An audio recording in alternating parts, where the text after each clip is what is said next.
Oh boy. All right. Hey guys, welcome back to the show. Another episode of Lay It On. All right. Today, nice little, let's catch up real quick. All right. It's been a little bit since we chatted. Okay. I guess about a week, to the dot, because today's Monday. Anyway, it's raining like hell out there today. If you guys can hear that, I got a metal roof here in the studio and it's just kind of pounding away on the old rain.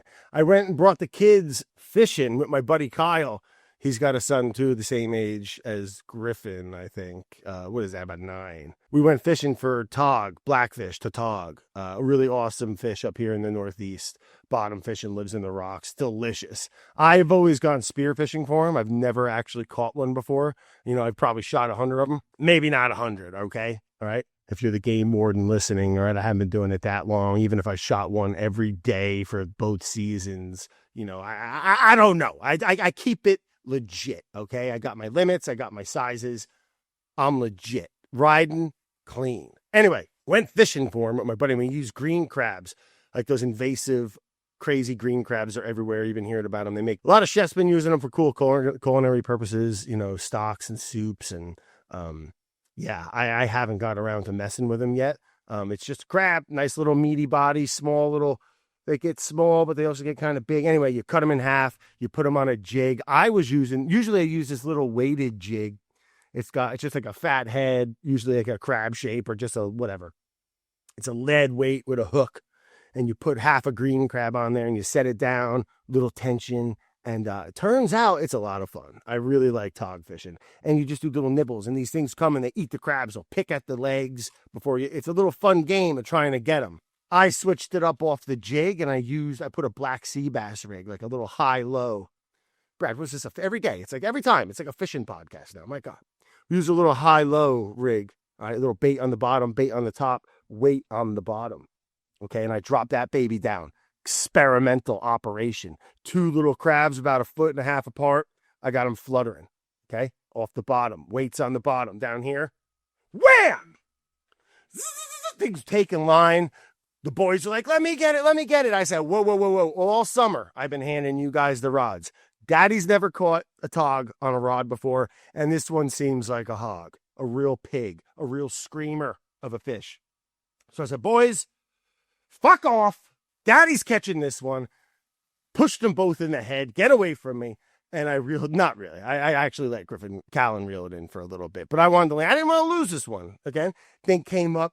22-inch, all right? Yeah, great story, Brad. 22-inch old white chin. Turns out a white chin's a male. This one was a female. Anyway, they call them white chins because they get like these big, they got teeth, like almost like human little weird teeth. And just eating crabs and, they're kind of a funky looking fish. I love them. But we got that thing up. I was stoked. Griffin caught a couple small ones. Callan caught one. Everyone was just catching fish. It was a blast. Turns out I love tog fishing, okay? Spearfishing for him, hard to beat. Love it. Sauna season is amongst us. Oh, God, am I enjoying the sauna lately, all right? I get my big fat ass in there naked, all right? Get it up to like 200 degrees. I got a little lavender oil, little eucalyptus oil. All right, I'm close to like bringing a branch in, like an oak branch, like a Russian, and just beating the shit out of myself with it or something, I love it, man. I absolutely love it. And then I get the 2 cups. I get 2 big glasses of water. Quart things with some ice in it. One for drinking. The other one I kind of put over my head a little bit. I put some on the hot rocks and the steam comes, burns the nostrils. I've been loving it though, man. Good for you. I get out of there at night and it's like my little zen zone. My little Peggy, the old wife, she don't fuck with the sauna. Oh, I don't like it. But who doesn't like a fucking sauna? Thinking about divorce. I don't know if I could be with someone that doesn't like a sauna. Like, what are you even talking about? You don't like it? Like, ever? Like, the whole idea just doesn't sound relaxing or fun. A hot cedar box with a little wood fire in it. Hot and steamy. Hits you in the joints, right in the bones. Hits you in the bones. Big squirrel running on the fence out there. I'm like a kid with ADD in school. Oh, you mean you, Brad, in school? Yeah, me. Oh, let's end on a little show and tell. There was a big squirrel running on the fence. Nobody go anywhere. Hold on, watch. Okay. Oh, I just wanted to share this. With everybody. I was bowling, last little one. I was bowling with the kids and Peg, and we went to a bowling alley. And I love bowling. Bowling's great. Griffin won. I suck at bowling. I'm like pool. I'm good for like the first game, and I just fall off from there. But anyway, my 9-year-old won. Anyways, the dude working there, okay, Ian Childs, if you're listening, hell of a guy, came up to me, rad dude. Look at this little water painting, little painting he made for me. Well, he had it, and he saw me there, and he gave it to me. But isn't that nice? It's better in person. Little framed up. He gifted me little sailboats on the Ian Childs, Thames River, oil on paint. It's not a watercolor at all. It doesn't even look like a watercolor, Brad. It looks like oil on canvas. But anyway, thank you, Ian, if you're listening. You're rad. We'll see you next time we go bowling there. All right. Next, that beer is on me, Ian. I think he was working there. He was, because he gave me the painting, and then boom, he like disappeared like a legend right behind the pins. Wherever he just walks into that back room, behind all the bowling pins. God only knows what's back there. We should do a video. I should do a video on Ian and working at a bowling alley. Actually, that's a great idea. We're going to do that. Coming soon, Local Legends, someone who operates and runs and keeps the pins stacked at your local bowling alley. Coming soon to Local Legends. Anyway, let's get into today's guest. But before we do that, we're going to take some questions from you guys. One of my favorite parts of the show. I think we have a couple ones this week. So let's just go ahead and get into the questions. And again, if you have any, if you're your first time listener, first time watcher, go ahead and send a little message in, a video, an audio message. You can even write it and have me read it if you want to be cruel. But to layitonbradleone at gmail.com, and I'll get back to you. All right. But today, let's open up the lines to our first call. Hey, Brad. I'm really hungry, and I've now been underneath your floor. Oh, God. For anyone watching, Blake is a wonderful boy. We love him. He's the editor of the show Making It, and he's one of my favorite human beings. And he thinks he's cute right now, and he's sending me in a message. Let's start again and see what old Blakey boy has to say. I don't know how long. Eventually, you'll let me out, and thank you for a few weeks ago. You dropped off some gallons of water. But since then, all I've been eating is black beans and fermented cranberries. Can you please, I see all the food you're making up there. Can you just send something down? I'd really appreciate it. Thanks so much, man. And let me out soon.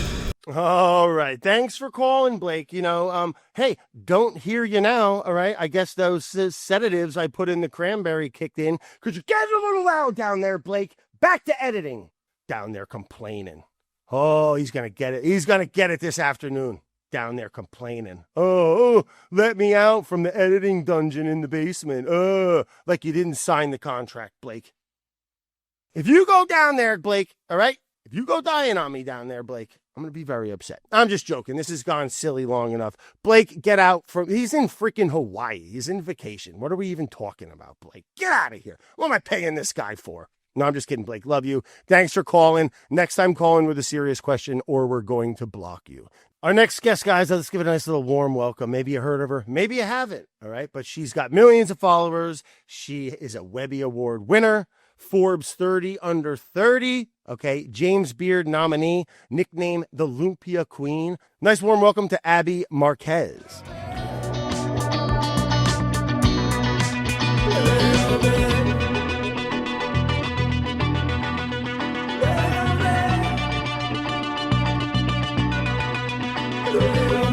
Abi, welcome to the show. Thanks. Thank you for your time. Of course. Thank you. Hello from the Philippines.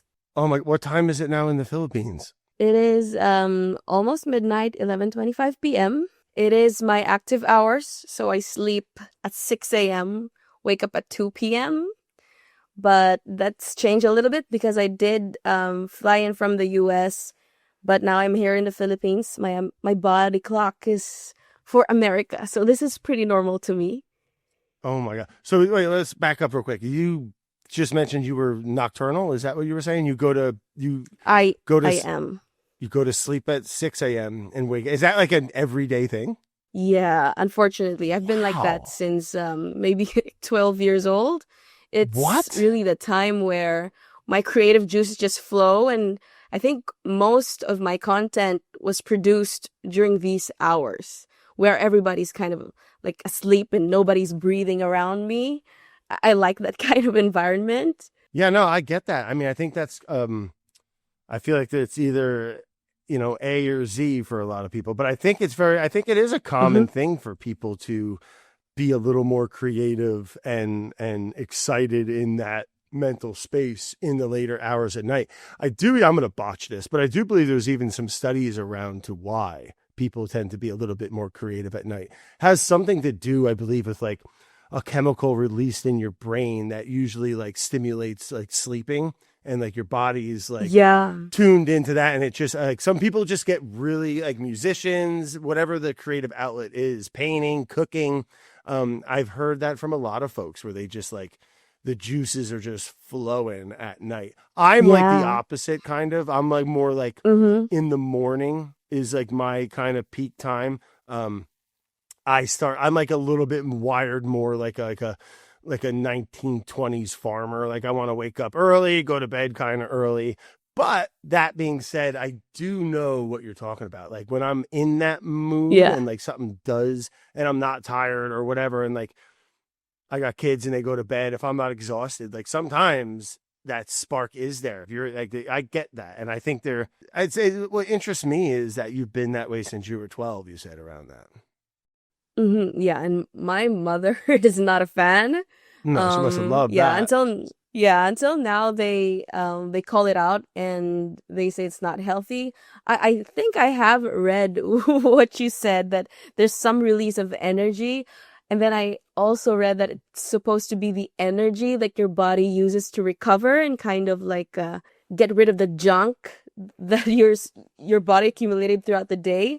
But I mean, I tried and I really just can't. My brain works so slowly in the daytime. And it's not like you're skipping sleeping. So it's not, you know what I mean? Like I heard someone describe it to me as like going to bed is like putting your car in for service. Like things get fixed, you get a little tune up, the oil gets changed. And I think that's what you're doing. It's not like you're skipping that process. It's just, if you feel good, who cares what, you know what I'm saying? Like, you could live to be 110 years old doing that. Who the hell knows? If it makes you feel good, I would keep doing it.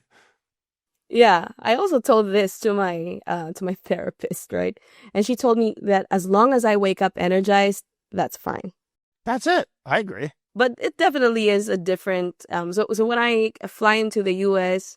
to maybe twice a year, I do have this like tourist body clock where I wake up early just so the day is longer and I can explore more. And it really is a different kind of life. And I like it. It's really just that I can't do it on a regular basis. But I'd love to have that normal body clock. But yeah, creatives, they are either nocturnal or early birds. Right. Man. And I'm so fascinated with this. What about light? Do you have like blackout shades, or does the light bother you? Oh, yeah. Yeah. Okay. Yeah, that is a must. And so I'm currently in my family's home. This is the kitchen where I started doing my content. My family lives here. It's my parents' house. But I did invest in a studio. I rent out a property where I turned this like 5-bedroom house into a full functioning studio with a beautiful kitchen, and the bedrooms are like camera room, editing room, wardrobe. What was my point? I'm not sure. Oh no, we were talking about light. Oh yeah, I turned blackout lights, blackout curtains, a must in this house and in my studio. Yeah. That's incredible. Wow. So I can't get over the whole going like sleeping all day. So you get up, and so right now it's like prime. It's like lunchtime for you. You're fine. Yeah, this is lunchtime. I just had my lunch with my family.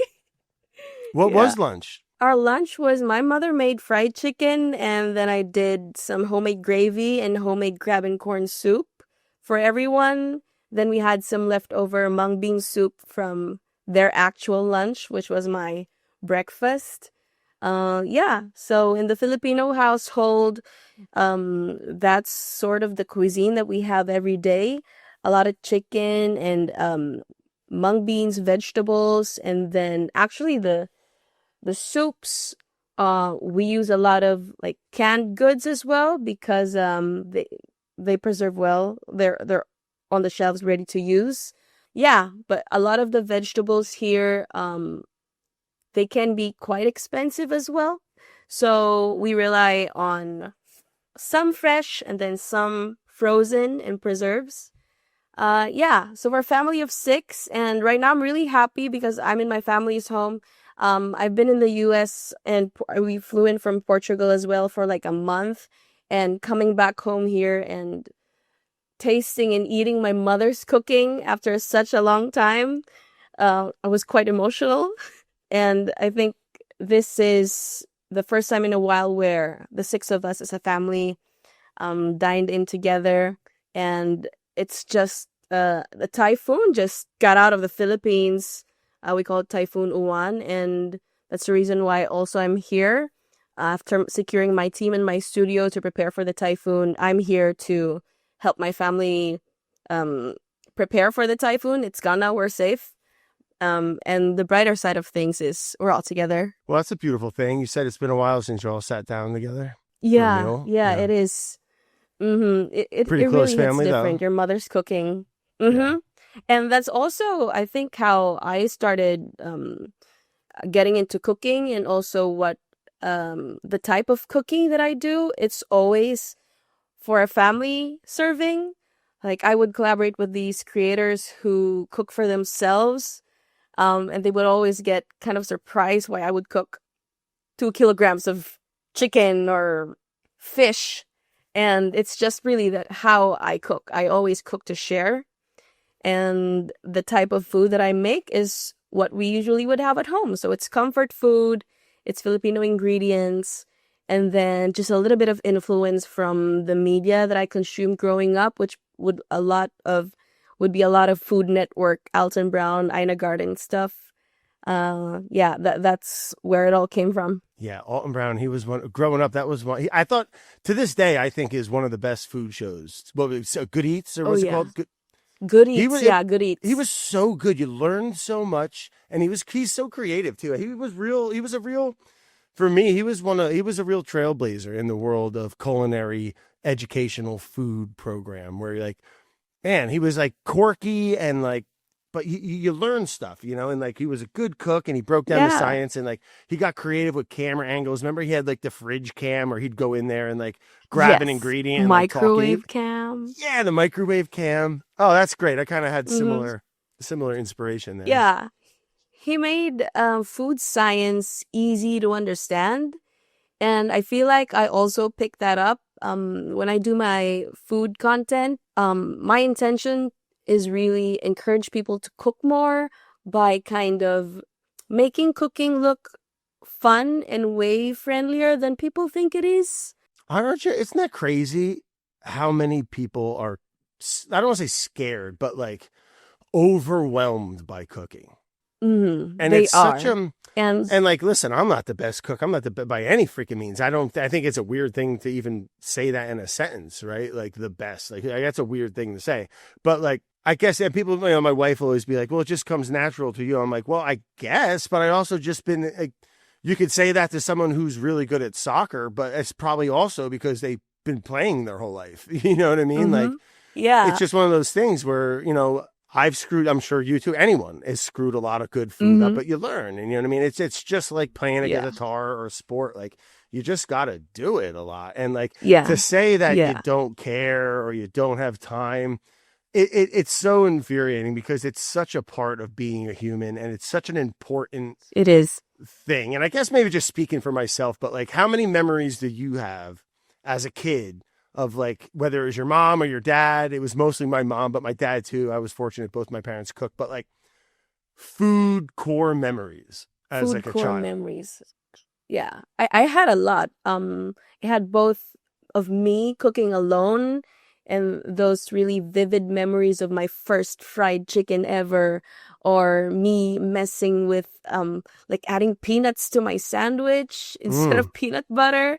But I did have these memories with my parents where we would buy like frozen ready-made pizza dough from the grocery and just making our own pizza, decorating it with our kitty fingers and actually putting it in the microwave, which I now realize is weird. You're not supposed to cook it in the microwave. Yeah. But what I picked up from that as a kid was food is something fun, and food kind of brings people together. And of course, growing up watching my mom cook, although there would be times where she would shoo me away, when she would feel like I would get a little bit too nosy, or what she's doing is kind of dangerous. Sure, but you got your face right next to the sizzling skillet. Yeah, the splattering fried fish.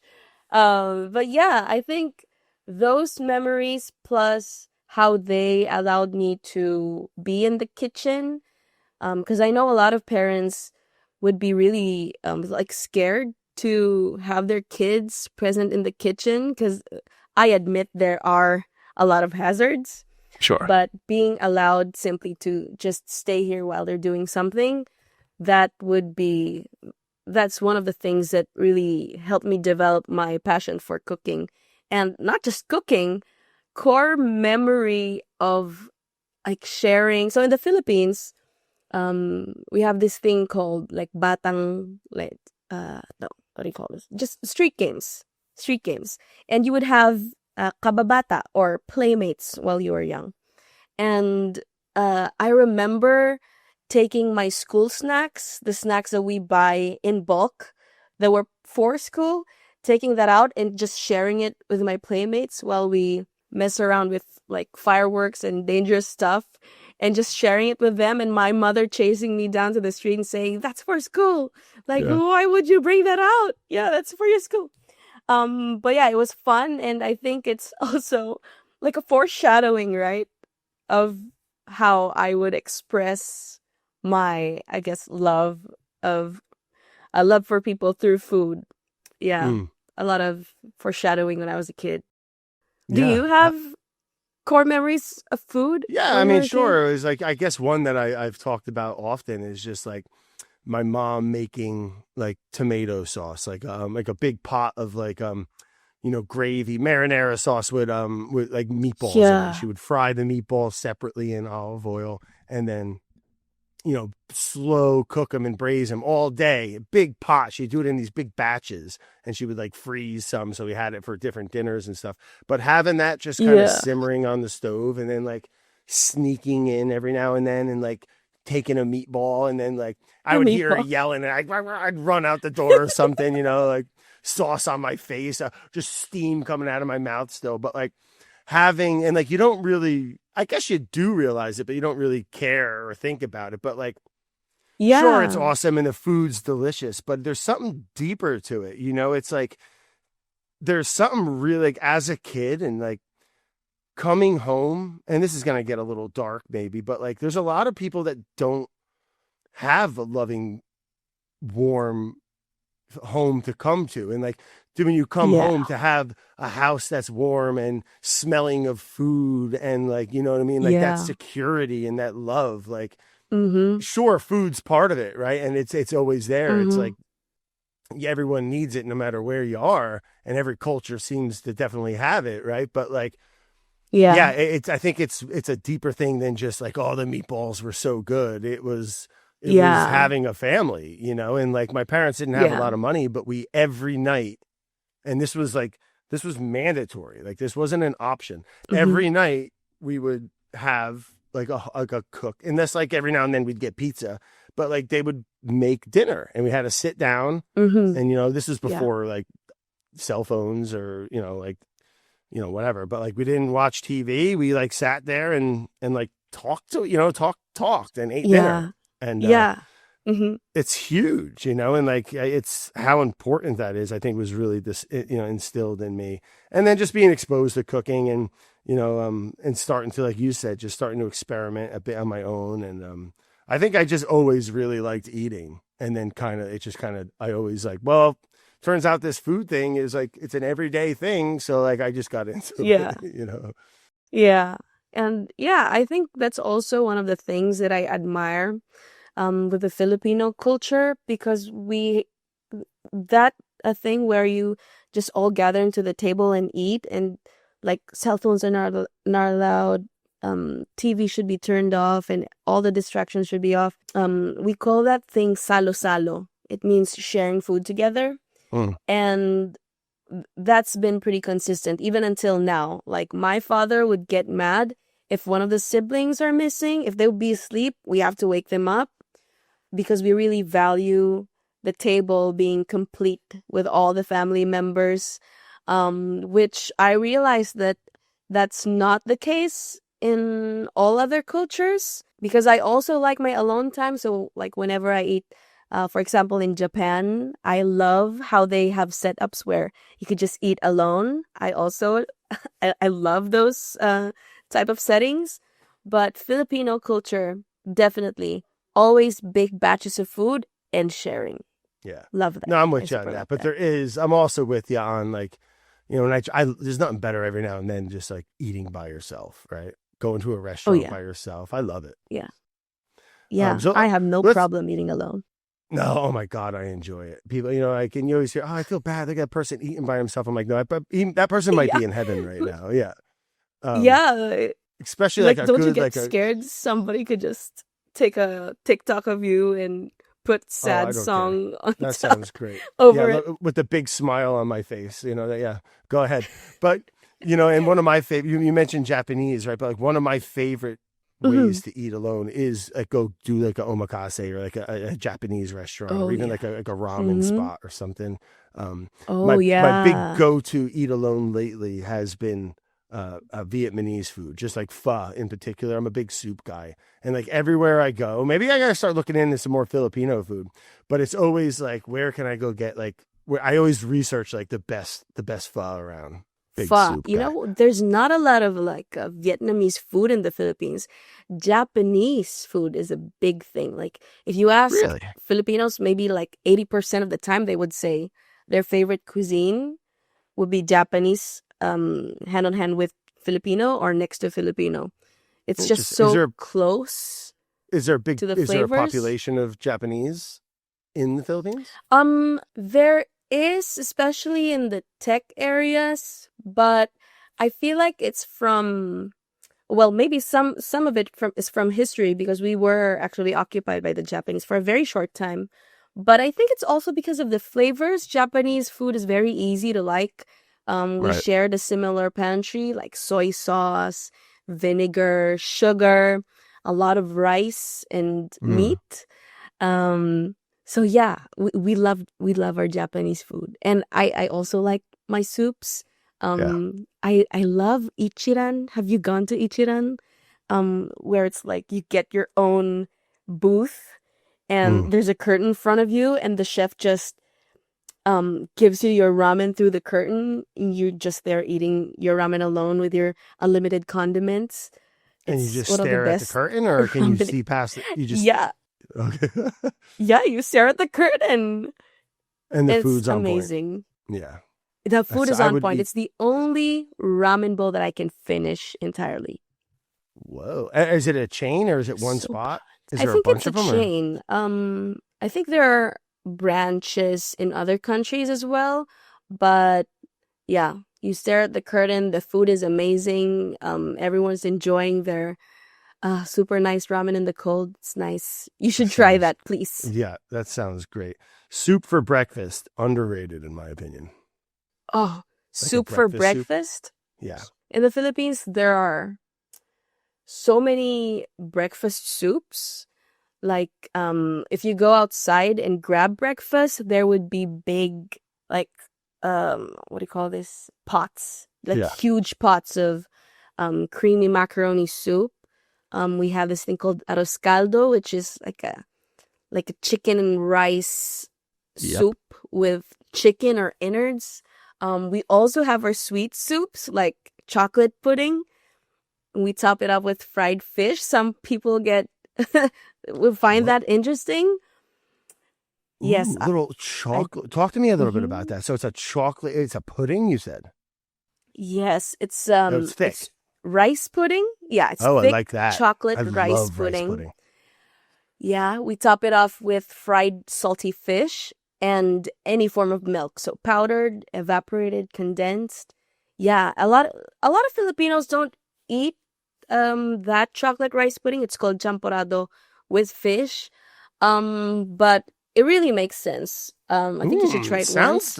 It's delicious. sweet and salty and crunchy and rich and smooth.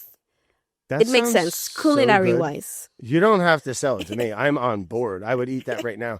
I'm so curious. And I love rice pudding. And I love this idea of a little bit of a chocolatey one. And then also, I'm just trying to, what are we talking? Little fish or is it, what kind of fish are we talking? Little fish, like Okay. little dried fish that when you fry, it becomes crispy like chips. Right. Little So you fries with can eyes. you can eat the little fish with Yeah. your bites of chocolate pudding. So it's Gotcha. Okay. crunchy and Little salty. crunchy, Yeah. umami, little banger on top there. Yes, It's exactly. probably delicious. Yeah. I It could is. see It why it is. would, yeah, I So could see why it could turn some people off and people get a little, but once you put that in your mouth, chew it up and the magic happens, it's probably yeah, wonderful. yeah. Well, let's But back up real quick, Abby. breakfast. You grew up in the Philippines, right? I Born and did. I raised? did. I am based in the Philippines, born Yeah. and raised. Yeah. And then hmm going to, well, I mean, what was that? It sounded like a pretty nice childhood, huh? I did have You a know, like nice, it, very Filipino childhood. yeah. And was it more, I'm sorry, I'm just trying to paint the picture here. Is it, you living in a rural? Is it more in the country or city? hmm So I live in a province next to Manila. It's quite urbanized, but Mm, I still enjoy the trees and the nice fresh air. mm-hmm. But it is urbanized in a way where um ingredients are very accessible. The roads are amazing, and Manila is like 1 hour away. Nice. So yeah, that is my background. We have parts of this province, we have a lot of coconut. There's a huge coconut plantation here. There's a lake where we get our fresh fish. So it is a nice balance of the city life and also the rural provincial part Yeah. of life. No, that sounds kind of perfect. Um, and is it, hmm it's inland then? Is it it's not by the coast? No, it's inland. And It's then inland, there's yeah. like a dinosaur shaped lake, dinosaur foot track shaped lake in the middle of the land where we get the fish. And so a lot of freshwater fish in where you're at. We do. So a lot of tilapia Yeah. and milkfish. So Ooh, tilapia is a milkfish. big thing here. It's one of the cheapest fishes you can find. It's definitely something that's in the rotation of what we eat. Yeah, there are also a lot of soups with fish. Actually, I wanted to go back on the breakfast topic. Please do. I've always wanted to learn if people like savory or sweet for breakfast, because I don't think I can do sweet for breakfast. We would get along great, Abby. Sweet breakfast is, you can take that, throw it right out the window. I have no interest in it. I can't do it. Yeah, I don't ever want yeah, it. I mean, listen, like whoever thought pancakes was like a good breakfast should probably go to jail, yeah. right? Like it's basically giving kids candy for breakfast. I get it every Yes, now and then, exactly. sure, but like that's not a good breakfast. Or like a donut. Oh God, right? Like Some it people sounds. have donuts for breakfast. I can't you probably couldn't. It's probably one of the worst things you could start your day with, in my Yeah, opinion. I also saw that it's a bad way to start the day, but I think just food, like eating wise, I cannot be that stimulated in the morning. right, Well, as if I'm awake in the morning right. at I 3 think p.m. in a previous life, I was from somewhere in Southeast Asia or something, because I could eat fish and like steamed rice 3 times a day, or like with a little broth or something. Like Yeah. it's it. Like I hmm just love that simple, like almost like a Japanese breakfast where it's just like, give me a little soup, and I don't want a bunch of stuff in there. Just a Yes. nice, very good broth. Okay. And then a little Yeah. bit of rice and a little bit, maybe a little mango and a little piece of fish or something. And I'm in heaven. I would eat I'm that. with you on the mango. God, it's a perfect fruit. Yeah, mangoes. Have you tried the mangoes in the Philippines? I No, think, like, no bias, they're the best. the best. I believe that. And They you know are. what?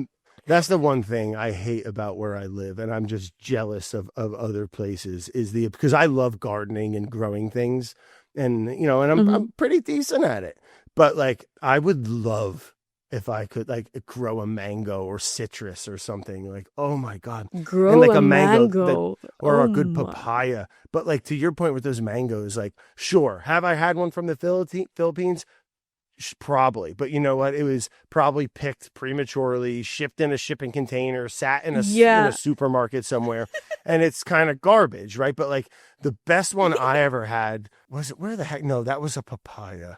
But like, what I'm getting at is, when you are somewhere like the Philippines or wherever there, when you get to pick one that's perfectly ripened off the tree. Yes. Yeah, it's like a tomato or anything, right? But like, when you Yeah. cut out that whole transportation and transaction part of it, but just eat it Yeah. perfectly ripened, it must be insane. Like, you must have such good, Yeah. like what I'm eating, you would probably spit out.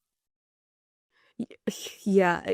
You? No, I trust you. I trust. No, I I'm just trust saying, you. like, what? No, It's don't, because the mangoes that I have access to in Southeast Connecticut are not good. oh, all right, all right. I've always thought that the mangoes we had in the Philippines are how everyone in the world has had their mangoes. We Right. have very custardy, Oh smooth, God, hairless mangoes. no fiber. And when I went just to the US for the first time ever, your mangoes would have like red green skin, and cutting it to it, you could hear all the hair fibers. cutting it. Yeah, yeah, and just biting into it. It's not custardy. It has a little bit of a like a fight. You'd have to fight Yep. a little. Definitely could use that for culinary, for a lot of culinary applications. But I was shocked. Like, have you guys have had Filipino mangoes? They are the No. best. Yeah. No, I don't know where all of, like, when you go and get like a, what do they call it, like a Atkins mango or something.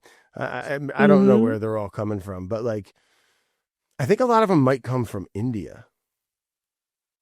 Yeah, I Or think a South lot of them would come from like Thailand, Thailand. India also. I think India and the Filipino mangoes would be a little similar. But yeah, in the Philippines, there is a province called Guimaras where they just export the best mangoes. But definitely, if you ever come to the Philippines for like a vacation, one of the best things you could do is visit a beach. Mhm. Like, go on a island hopping tour where they cook for you on a boat and like, serve you fresh, like Yep. the freshest and sweetest fruits. Yep. You know that I know experience exactly where what you you're try a talking fruit about. and it's like, this is the best. This is the best The pineapple, best- the best watermelon I've ever had. 100%. The best mango I ever had, I believe, was in Colombia, a beach outside of Cartagena, where a woman pushing like a little cart, and this thing was sliced up, and it was perfect, and cuts it in the hatches, and I think it was already Yeah. off the pit, and everything came in a little bowl. I think she put some lime over it, and it was and it came in a my. little plastic bag. Someone's grandma, who Oh, she's yeah. just doing that all day, and Yeah. it's the best fruit. You're right. You're 100% right. Everywhere I ever go, where they have like in a tropical place, getting street fruit is unbelievable. Yes. That's where it was, Colombia. I remember Yes. like it kind of fucked me up a Mm. little, Abby. I was eating it. I was like, oh Oh my my. God, like what the fuck is this? This is unbelievable. You're right. It's Yeah, that custard. I You haven't could been. with a Oh spoon. my. Yeah. Oh, I need Yes, some mangoes exactly. in my life. I'm gonna have to start paying you to like. It's gonna cost me $1,000 a Ship case. you, Ship you mangoes. Oh, it'd be worth it. I need good mangoes in my life.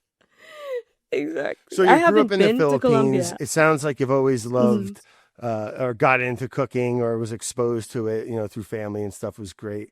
Was that, I mean, to what you're doing now, which is incredible, cooking online and having, getting on, being on TV and cooking with the celebrity. How'd you get into did you get into restaurants at all, or how'd you get into doing it as as a job? Yeah. I started doing content on my last semester in college. So I actually never experienced working professionally in a restaurant. So I did I have a degree on restaurant management where I did have some experience, just a few days, just a little experience on food business, in the kitchen with theory, working at a hotel, but that was front desk. But I think my cooking knowledge was really from teaching myself how to cook growing up and watching a lot of educational cooking stuff. And how I started doing my food content was I was really just bored at home. It was the height of the pandemic. And so in the Philippines, you would eat rice 3 times a day, every day. That's it. Love it. No, that's it. And there was this one night where I cooked pasta, like a very simple tuna pasta for dinner. And I was like, wow, it's a special day. Whose birthday is it? Right? So it was just that's the only reason why I filmed. But I'd also like to set the context that before doing TikTok or these social media videos, I was really already passionate about filmmaking. I would sit in filmmaking classes in college, even without them being credited in my degree. I loved making videos and I love cooking. So I did this pasta video. I did a voiceover on it, and that was my first taste of fame, as you would call it. It went viral, and being your first the video nerd that I am, yes, that was the first video with voiceover. It went viral. It had like 1 million views in 3 days, and to me that was crazy. It is crazy. Yeah. And what, this is on TikTok? Yeah, this was is the 3 platform? years ago. And TikTok? Yes, is it? TikTok. So that's where you started. And you're doing, and you said you went to school, and you did a little bit of film study, and so it sounded like some hospitality. Was that in the Philippines? Yes, that is in the Philippines. I'm such a nerd. Yeah, I'm such a nerd that what I did was, I can go viral. Apparently, people like the videos that I do. So I kind of made a formula. Yes. And I really studied that video that went viral. And I said, okay, this is what I did with the light, with the cameras, the voiceover. This is how I started the videos. And I just repeated that same thing over and over again.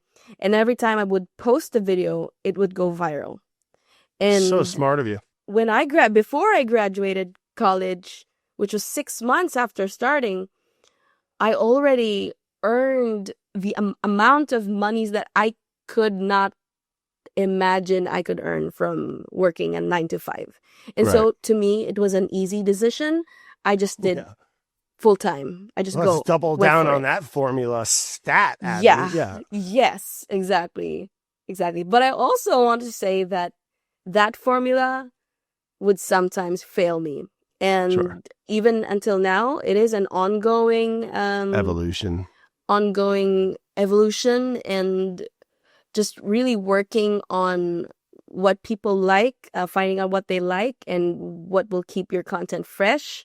It is an ongoing job. But yeah, I've always been a full-time content creator, but I do look forward to experiencing working professionally. I feel like that's going to be my biggest what if in life, because cooking for your family at home for a group of 6 is definitely a different discipline versus cooking in a restaurant serving hundreds of people with certain hold on. You standards. Said professionally, Abby. Don't undersell yourself. Yeah. You said you're cooking professionally. What you're doing is quite a professional production. I mean, like producing videos, cooking them, and having a recipe and an audience, and listen, it's you know, like I don't consider myself a chef because I don't cook for people, right? As far as like a service, I don't Mm-hmm. put food on a plate necessarily, and I'm not open 6 days a week or something like that. You know, like you, I kind of just Mm-hmm. I create it for the internet and folks. But you're definitely cooking on a professional level. You know what I mean? Like I believe, you know, I mean, it's just be, and so what you're drawn to the idea of cooking in a restaurant is what you were saying? Yes. Okay. Yes. I love to experience that. But you know what? You have a point. Yeah. Fuck Let's that. let's yeah. I'll try to break this stereotype on food content creators as well that um if you look at our process right now, I have a team of like 4 people, and every video that we release, all the recipes, they undergo like standardization, test kitchen, like like a proper process of how you would develop a recipe. It does take a lot of resources to put out one video. So yeah, I appreciate you pointing out that it is It's a ton of cooking work. And not only professionally. that, but you know, Yeah. how often are you putting out videos? I mean, I'm sure it's a little bit of a machine, right? Yeah. Mm-hmm. It would go for maybe 10 videos per month to like 10 to Mhm. 15 videos per month. Mm-hmm. Yeah. Yeah. Hey, listen, and I'm not trying, if you want to try cooking in a restaurant, I'm not trying, like, it can be a great experience. And I believe, I mean, just meeting you and listening to you, I think you'll be good at anything and anywhere that you go with that. And just for the experience, but don't feel like you don't, and again, I just met you, Abby, but like, don't feel like you aren't as qualified because you didn't cook at a restaurant. I don't think that's, and maybe you don't feel that way, Yeah. but like, I don't think that's the case at all. I mean, listen, some of the, Mm-hmm. most of the best cooks in the world have definitely never cooked in a restaurant. You know what I mean? Like it takes a Really? special person to want to commit their lives to being a chef at a restaurant and have a food service. You know, like how many Oh, grandmas or yeah. moms or dads or whatever Exactly. are cooking some of the best meal in the world, and it's just dinner. You know what I mean? Like, so, Yeah. yeah, Yeah. I mean, It yeah. definitely isn't like a measure of how well you can cook. But it definitely is a different skill set. And I feel like I'm just attracted to the idea of checking if I can succeed in that kind of environment as well.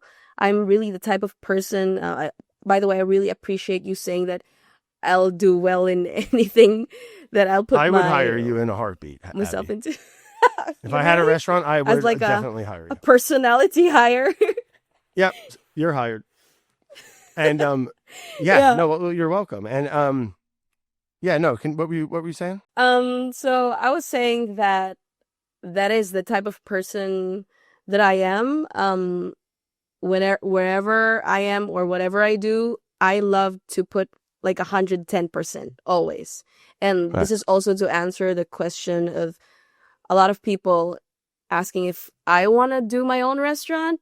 And I hope they understand that I am right now 110% on making content. And when I do have my own restaurant or publish my own cookbook, I would want those things to be like my baby and just focus on that. And restaurant business, it's so taxing. Right. It demands everything from you, mentally, physically, and everything. So All for now, consuming. I'm gonna stick to my forte. Hey, Content. listen, I think you cracked the nut that a lot of people would love to be able to do. You know what I mean? Like, there's a reason, for better or worse, why most kids, when they ask what they want to be when they grow up, is a content creator, right? And listen, Oh, it yeah. does. It's a pretty awesome job if you can figure out something that people like, It that you is. can monetize and that you're not selling your soul doing. And you know what I mean? Like, and Mm-hmm. you can create your own little business around it. It's amazing. You know, Yeah, it almost is like is. building your own little, you know, like, I don't even want to say restaurant, but it's your own little business. And Yeah. it's a rather new thing, which is kind of cool. Right. Mm-hmm. So, and the Yeah. independence of it. So, I mean, I see why it's attractive to people. So you Mm-hmm. should be proud of yourself, man, and I would keep it, as long as you're not jaded with it and tired of it. I would keep doing it. Sounds like you got a really awesome thing going on. I mean, your show's awesome, and Yeah. people really seem to like it. So, I'm just blown away with your early intuition to like break down. Because, like, man, I wish I had half of your work ethic, but like break down why this video worked. You figured out what your episode was and what it was, why it was stimulating to people, and just kind of double down on it. And like you said, it kind of failed you sometimes, right? But for the most part, it worked, and that's great, man. Yeah. So really, I'm also kind of like looking back, impressed that I really looked at content as a business and really just got the guessing game out of the way very early on. From starting out with 14 followers and getting to my first million followers and first million pesos in just 6 months. That wasn't just guesswork. That was me making a business account in the first week and making like a rate card in the first 2 weeks and really just treating it as a business. I think that's one of the things that gets overlooked for a lot of creators, and definitely ethics, work ethics, and that mindset is part of how you can sustain a career in this industry or in this business. So right now, what that looks like for me is I started out as a one woman team. And right now I actually have a team of creatives who help me edit, produce my videos. And it's the scariest thing ever to hire people, to actually spend on rent. That's Because nuts, right? How much money you spend a month, right? It's yeah. And content creation, the monetization, the ad streams and sponsorships, it's not a regular number, right? Right. It's always it's not constant. Oh my God. I feel like every year I'm like, well, we got away with it again this year. Like, I'm always like, I always am kind of aware that, like, speaking for me personally, that like it can kind of, as soon as people are like, yeah, we're kind of done with Brad and stop watching it or whatever, it can all just kind of stop. It's not that you couldn't lose a job doing anything else too. Right. So, I mean, I guess it's all kind of relative, but yeah, it is a scary, I've always had jobs working for other people. And like I got ideas, but I've never really been the best entrepreneur. But it's like taking that leap for myself, doing it on my own and making content on my own. It's a scary, but the best thing too. Exactly. And scary because now you're working for yourself, and like the idea of when you stop working, your career just is on pause, right? Right. Yeah, I'm sure a lot of the listeners who are self-employed can relate. But it's definitely the best thing because we are very lucky and privileged to be like tired of the things that we choose. Like, right. We are burnt out working on things that we love. Right. Because not a lot of people have that opportunity, right? Sure. I think a great nut to crack if and even just talking for myself here is like, I like the idea of like figuring, like, I'll never be like the biggest person on YouTube or anything like that, but like maintaining like a longevity of it, like a career out of it, more than just like a fast and hot, type of thing. That's kind of been like what I've been focusing on. It's just like really kind of, sure, everyone wants to grow and hit new audiences and algorithms and all that shit, right? But like, for me, it's also like realizing and respecting, all right, well, you do have a healthy chunk of people that like your show and your stuff and your content already. Like, don't forget to also entertain and take care of those people, not just chase new, you know what I mean? Like, retain also. Yeah. Right? So can you just give me a tip? Come on. God, I feel like I should be asking you for tips. What are some Abby. things? Be a nice person is a tip, but I think right. you got that kind of down. In the world of being a creator, that was one of my questions for later, Gabby. But yeah, I guess it would be, I always tell people, and this wouldn't really be a tip for you. I guess this is just for new creators. I always tell people, like, make stuff for as cheap as possible. Like, I don't edit my own stuff. I never learned how to, but like, I don't know, like, it doesn't have to be this crazy produced thing. You know what I mean? Like, I think as long as you make it and it's unique, and that's like the beauty of the internet. Like, find your little shtick and your thing that's exciting and original. And like, man, if you can make that yourself, double down on that. And there are a lot of viral videos and successful videos that aren't highly produced. Like, some of them would be like CCTV footage and they would go viral, right? It really isn't dependent on the production value. It is really on the value that the video gives out. Either it's educational, is it motivational, inspiring, or does it make people laugh? And that's also related to my advice, which would be making sure that the video or the content has value. I think as long as you put out stuff out there that is worthwhile to watch for other people, that's it. Just be consistent with that. And by consistent, I mean, don't settle for, filler videos, because a lot of creators would be like pressured to put out videos just to make sure that they put out consistently on a regular basis. But if you once in a while put out videos that aren't really giving people anything, then their trust or your credibility kind of drops. And when people see your video, there's this certain expectation, and they wouldn't be as trusting. So yeah, I'm really a fan of quality over quantity. Yeah, sure. That's how I do I'm it. with that. I think that's solid advice, Abby. Yeah. So hey, I wanted to ask you too. I see TikTok so TikTok was your out of the gate was your bread and butter as far as platforms. Yeah. TikTok, but YouTube? Shortly after, I also actually Instagram and Facebook. I think YouTube is the last platform where I focus on.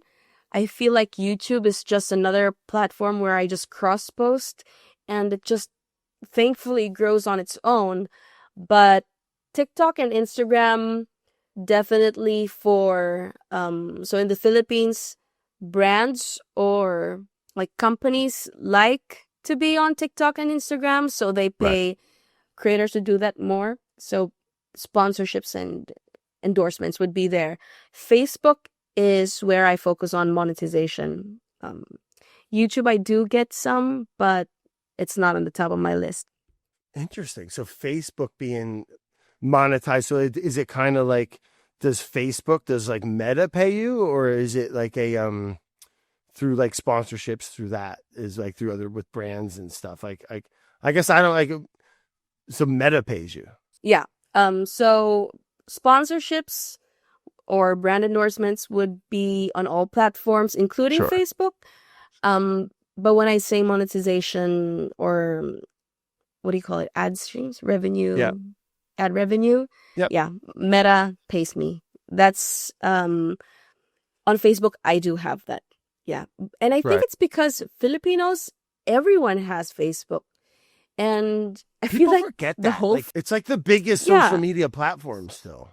Yes, everyone here has Facebook, and I feel like a lot of creators who are succeeding on Facebook, if they look at their demographics, it's gonna be Filipinos.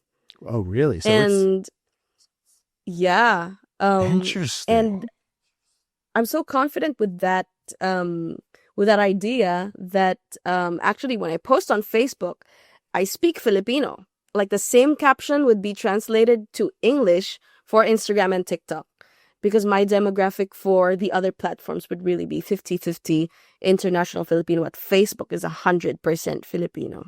Interesting. Yeah. Noted. So then when did you, so TikTok, and then what, you started doing collaborations and stuff? I mean, I wanted to ask you, I know you've got to do some television or is that right? Didn't you do something with Gordon Ramsay not too long ago? Yes, I did. I did a lot of collaborations. I think it started when I first went to the US in 2024 or 2023.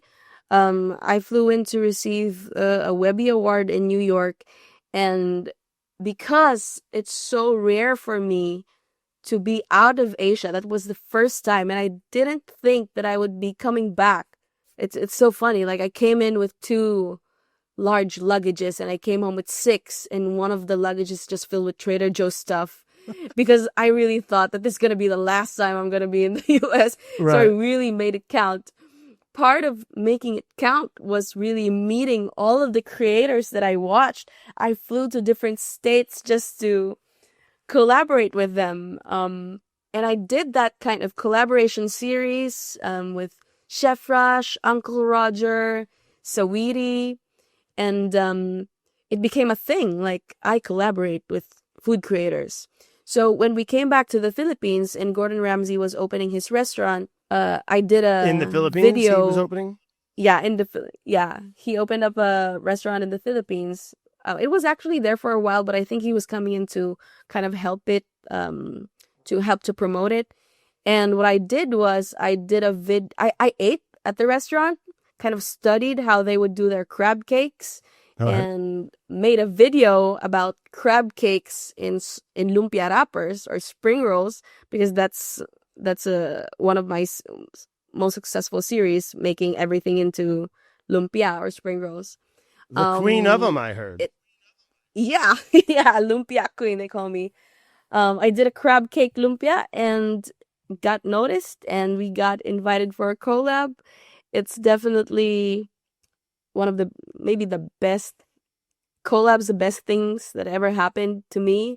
He is definitely my childhood hero. Oh, that's how that collaboration came about. How'd that go? You must have been nervous, or how? Tell me about it. Like, when you was. You must have been. I was. Oh my God. So we had like 30 minutes with him, and the only time we would meet would be the shoot time, that 30 minutes. It's like a media junction thing where you, reporter, get 10 minutes. Abby, you get 30 minutes.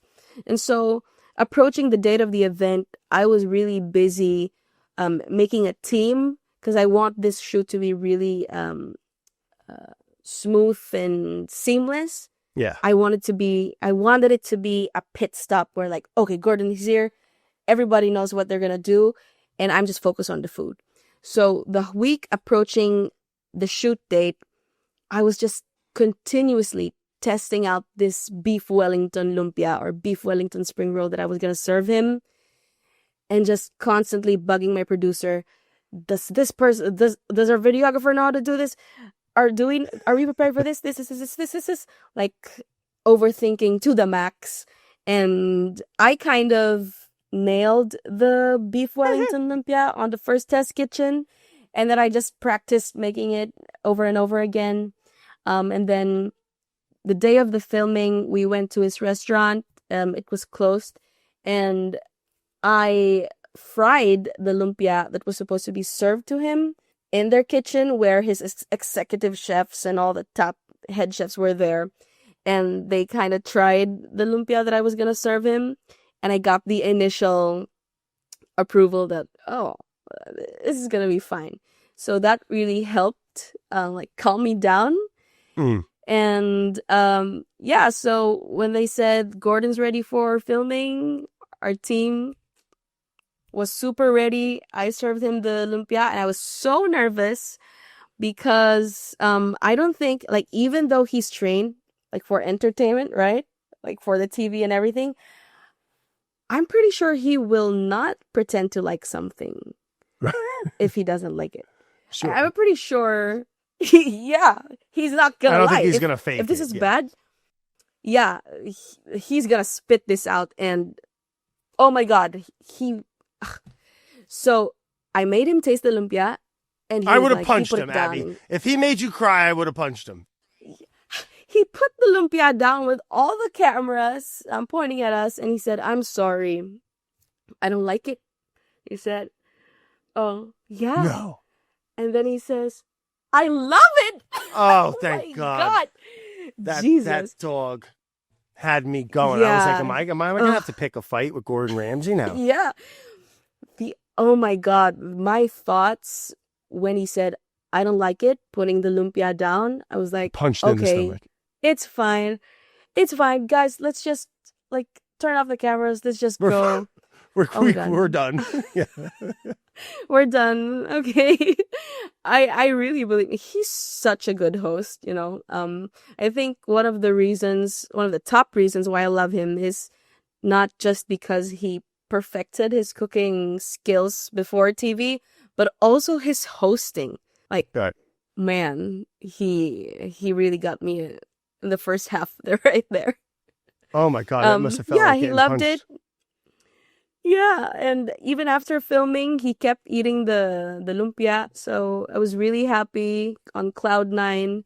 I have a photo, and he signed one of my Hell's Kitchen chef jackets. And right now, and I have it on display at my studio. Whenever I feel like I need that little extra push, I look back at it, and yeah, I love it. Oh, that's amazing. Thanks man. I'm for glad that letting me was a relive good that. experience. Yeah. Heck yeah. I'm glad that was a good experience, man. And then, then that was a few years ago. Your first trip to New York sounds like to the States was a good one. What'd you think in New York? Yeah, actually, it was kind of traumatizing. My first, my first day, the culture shock, man. So it was a 13, I think, or 16-hour flight. First time out of Asia, and the plane lands, and the pilot, the staff says, "You can now, leave the plane." Everybody gets up, gets their luggage, and then suddenly cops come in the aircraft, and the radio, the pilot says, "Everybody please come back to your seats." And it became very aggressive all of a sudden. "Everybody sit down." And so I was like, is this normal? Is this always the case when you fly to the US? So apparently one of the passengers tried to open the door mid-air. One of those. So yeah. So that was my first experience landing in the US. When we got out, we checked in our hotel and we went out for pizza, and the pizza was amazing, but we were sat beside this like rowdy drunk teenagers who kind of were like bullying us by like they would be like they what do you call this? They dropped the tissue dispenser beside our table and let us pick that up. And I felt so bad. It was very traumatizing.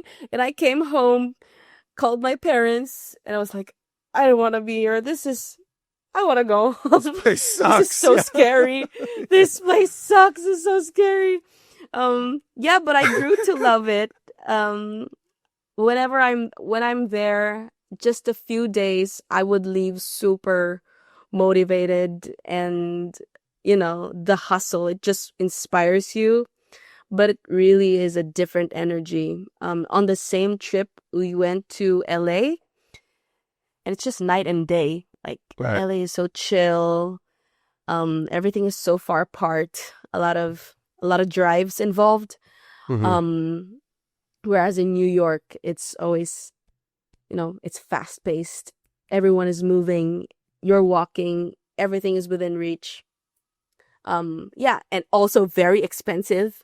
Yeah, for my Philippine pesos. Oh my gosh, that's insane. Yeah, mm-hmm, I always say New York is just a money grinder. You just go there, and it's just even if you just no matter what you're doing, it's just grinding your money up. It's just taking it. Everything costs so much. But I love it. It's one of my favorite cities for sure. I could see how coming in for the first. What time of year was it when you went to New York? It was, I think, May. Okay, so it was Yeah. kind of nice.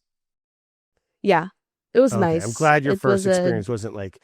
February or something where it's like 30-mile-an-hour What's in winds at February? very cold. Oh, very Unless like you're into cold. that, like brutal I love cold. Oh cold. yeah, February in New Oh, York City. Well, I'm sure it kills people. snowing?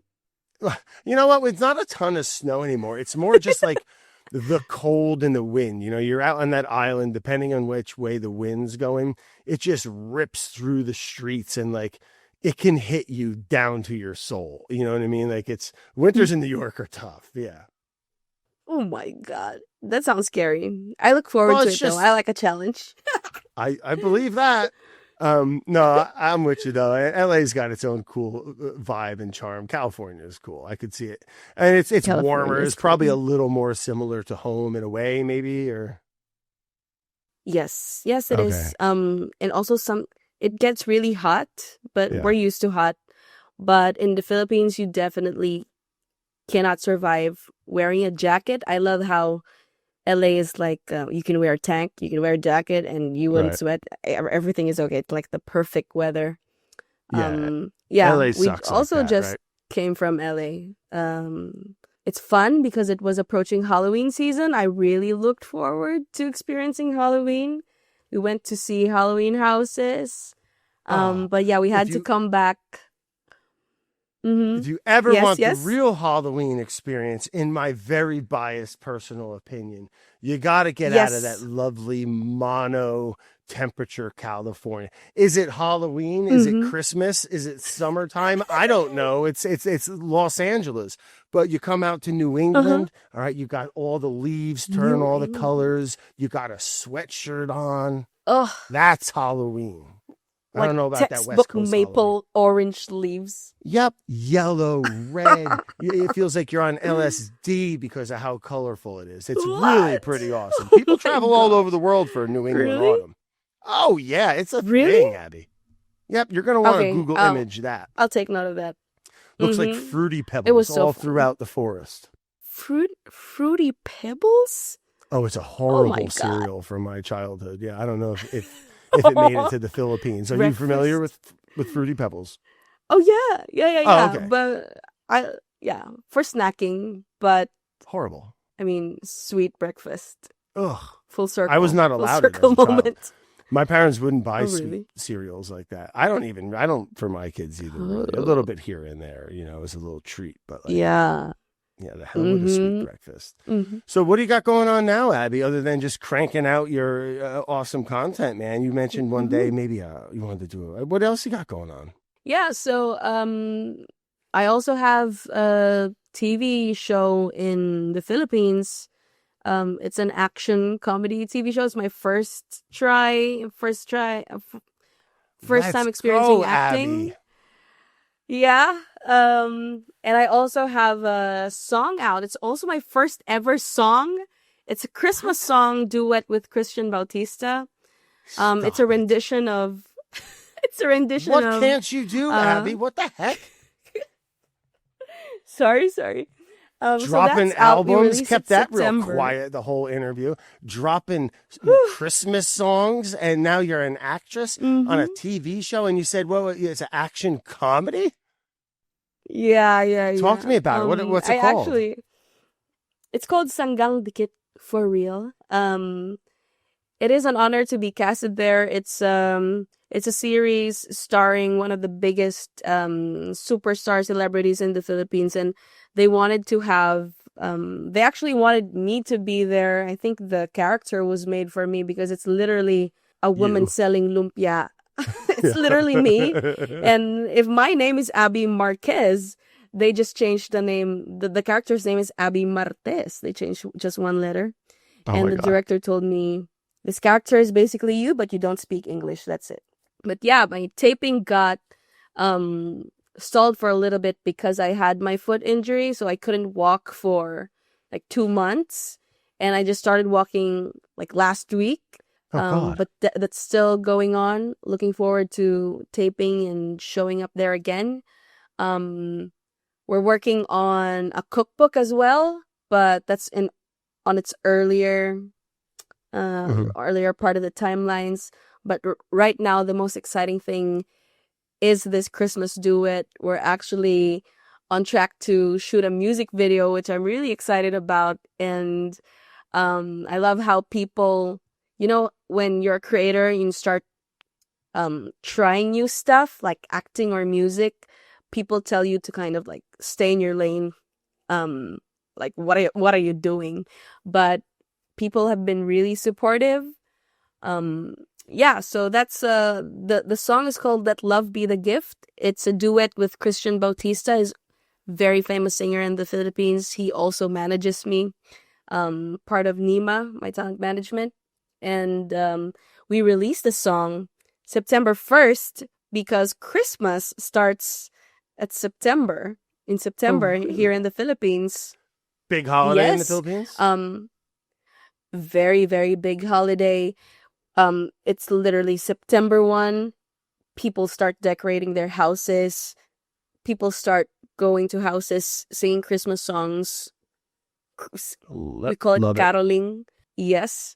Yeah. And that's my first ever song out. I love it. It's a rendition of an existing song, actually, by an iconic, also Filipino singer here in the Philippines. And yeah, that's very exciting. I recently also had my yearly food creator gathering. So I do this like huge party inviting all Filipino food creators every year. And that's kind of like a personal party where I just, share all of the learnings that I gained throughout the year, giving them tips. I really love forming and helping this food creator community in the Philippines. Yeah, that's all the exciting things been happening to me. What's been exciting? What's been happening to you? That's pretty Oh, no exciting. one wants to hear about me, Gabby. I yap about myself plenty, for God's sakes. But no, nothing. Everything's good here. It's just just cranking along, just doing the normal stuff. This podcast is a pretty relatively new venture that I've really been enjoying, chatting with awesome folks like you and just and learning and sharing it. And it's been a really I enjoy the process of it. It's kind of like it's a little bit of Mm-hmm. a different muscle than just cooking and doing a video. I like Mm-hmm. how it's just like it's I don't want to say it's easier, right? But like it's just Mm-hmm. it's a different thing than what I've been doing for years, which is talking to a camera while I cook like a crazy person. And and like literally like a crazy person. But other than that, yeah, that's been good. I like the idea of maybe doing another cookbook in the next couple of years or figuring that out. I haven't talked to anyone, Mm-hmm. or I don't really have a manuscript, just maybe a title and a concept. Um, but yeah, I remember that process. It was just I did it a while ago. I made one book and it did fine. And it was just a lot of work. Mm-hmm. It was just a lot of, I think I would be better at it now if I did it. I Yeah. learned a lot on it, Yeah. obviously, right? But it was a great project and an experience, but it just took a lot of bandwidth. And like, I've just been scared of Mm-hmm. that commitment again, considering, just how busy I am now, just with life and stuff. And Yeah. yeah. I look But yeah, forward to things experiencing the same. But other than that, yeah, things are good. Just from trying to also do a lot of good stuff, not about work too. Like I was talking before, I have two little boys, so like as much as I can be able to just do fun stuff with them too, that's been a lot of fun lately. Doing a lot of fishing with them and Mm, stuff has been great, and getting him in, that's interested in adorable. cooking a little bit. Yeah, my one son, Yeah. he's kind of like a garbage can. Like he would eat he'll eat a dozen raw oysters. You know what I mean? Like he's like a little otter. Oh, But my other how one, old is he? he's 7. Oh Yeah, my he would like God, the chew on a kids frog these head if you gave days, it to him. He's great. they have But my such oldest one is a complicated little more palates. picky. Like he's like Oh, picking a piece of parsley out of his freaking thing. I'm just like, for God's sakes, he'll eat a French fry, but he doesn't like potatoes. I'm just like, oh well, that makes no sense, Griffin. You realize that, right? yeah, So I think it's yeah, just like having, experiencing their own little independent. That's the one thing that they can really kind of say, have control over. I don't like this. I don't like that. But yeah. I have Mm-hmm. complete confidence he'll turn around and be a very good eater. He likes Oh his yeah, fish though. kids He these does. days, right? Fish, Kids yeah. these days. I- He loves his fish. Kids these days, they have such sophisticated palates. Yeah, some of them. Some Where, don't. Some like hot yeah. dogs and Pop Tarts. You know, like I know some kids that like only eat certain things and are very. Yeah, I Mm-hmm. as long as listen, no food. Any food's better than no food, right? But like, yeah, hopefully Mm-hmm. some kids grow out of it because what a being a picky eater sounds like such a bore. Well, I never was. I always Mm, would try everything. mm-hmm. I just didn't eat vegetables growing up, but now I try to eat everything. But yeah, picky eaters and also people who don't like spicy. Do you like spicy? I do, but I don't love when it like destroys my face. Numbs. Yeah. You know, I don't Oh, want it it to be like, numbs your palate where like you I'm can taste. fucking drooling. Yeah. That Yeah, yeah, sometimes yeah. can be a lot for me. But like a nice heat, love it. Love a good heat. I feel like I Mm-hmm. have Mm-hmm. the front of my tongue, the tip of my is very sensitive to heat, and like I'll Mm-hmm. get if I eat like super hot things, like it like really hurts me. It's I'm just a fine. little. Like, can you crank heat, At Abby? least you accept. I I love think so. But I went to this famous chicken place in Los Angeles called Howlin' Ray's. They have, oh my God, I had the best time at first, and then I tried their it. different spice levels. They They had their hurt you. spicy, like hot. Jesus, I had to drive to a gelato place after, and it really like flipped my insides. Oh my Yeah, it God. hurt you. Oh my god! So I think If I eat something too spicy, like my inside of my ears start to hurt and stuff. Like I get like oh it like yeah, wrecks me. Oh god, that's yeah, dangerous stuff. and But you where do it's like get like it's not fun anymore, right? no, it's not fun. I can't even taste the food. Mm-hmm. This is just pain and Exactly. suffering, Mm-hmm. and I don't enjoy that. But afterwards, after all the pain and misery, you get like a high from it. Like you get like A it's all high, like maybe an it's just achievement.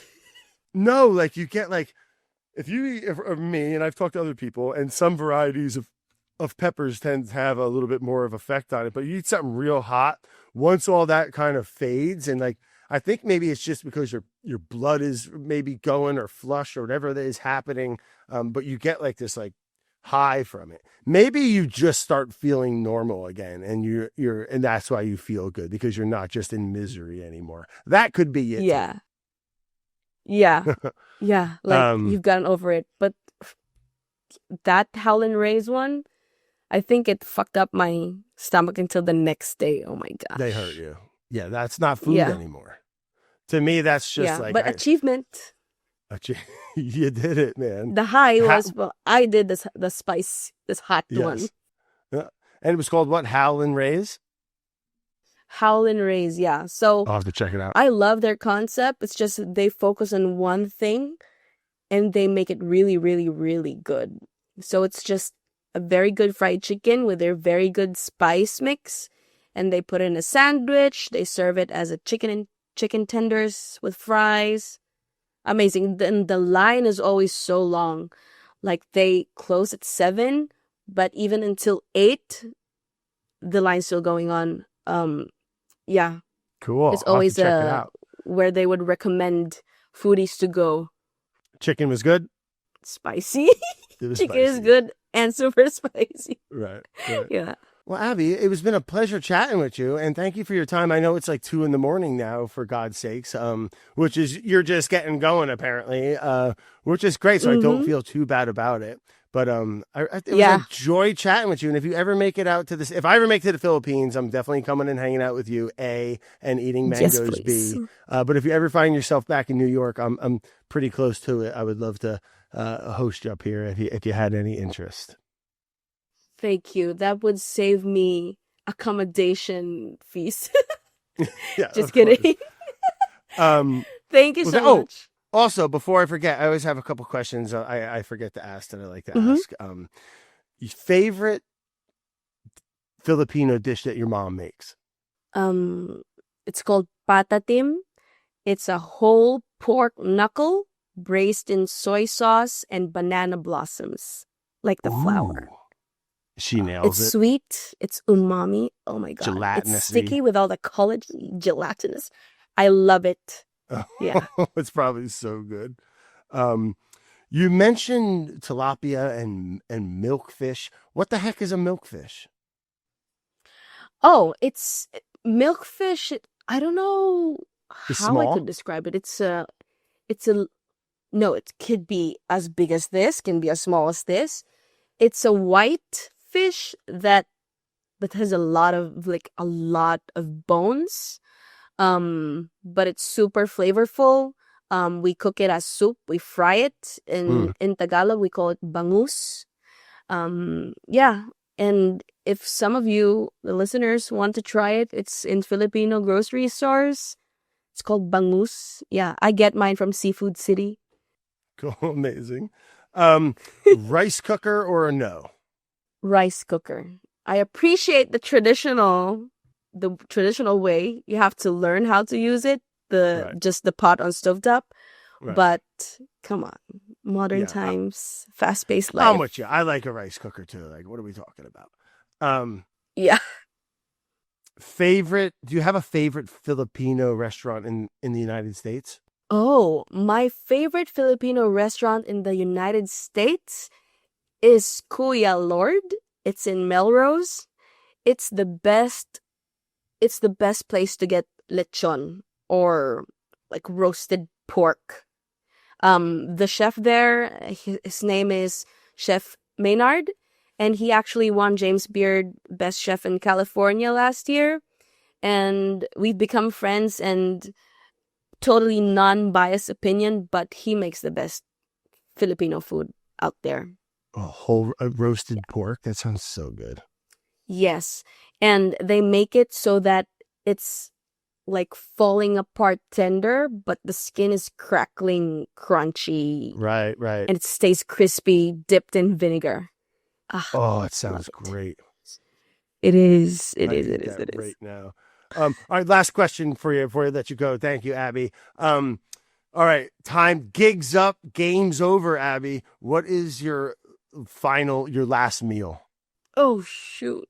You had to. You have my to pick my mother's patatim, yes. Fried chicken. What's a good dessert? Like what's a very perfect indulgent mango. A perfect mango. Let's go. Oh, perfect mangoes. Put that on the table too. Why not? Yes. Like leche flan, which is a Filipino custard. Delicious. A lot of rice and the best cup of coffee. I'd be like, Ooh, I like okay, that. Oh, I'm last done. question. I can go. Last question. Do you put dairy in your coffee? Do you put milk in it? Yes, but I like it light. So non-fat or almond milk. I'm developing lactose intolerance. What the hell? This is the worst thing that's going to happen to me. Stinks. But I love the milk.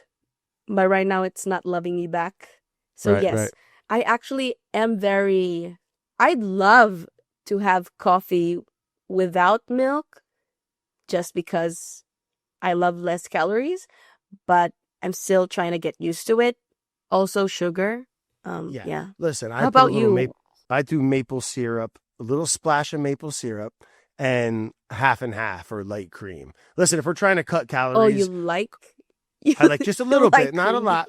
But if I'm going to cut calories, it's not in my coffee. That's not the problem. That's not why I'm chubby. Yeah. It's not because of my coffee. Yeah. Yes, exactly. If you're going to save some love for yourself, coffee. We're good on the coffee. Have to. Yeah. Yes. Well, Abby, thank you so much. And it's been great chatting with you, man. Until next time. Thank you also. Thank you so much. And had an amazing time. Thank you. And if folks want to check you out, I'm sure they already follow you, been watching you for years, but what's your handle? Is it just your name or? Yeah, it's just my name. It's Abi Marquez on TikTok, Instagram, Facebook, and YouTube. Yeah. Heck yeah. Well, Abby, thank you again. And the pleasure was mine. This episode was produced by Brad Leone and Carolyn Gagnon in partnership with Studio 70. 2021. It was edited by Kate Brunotts with music by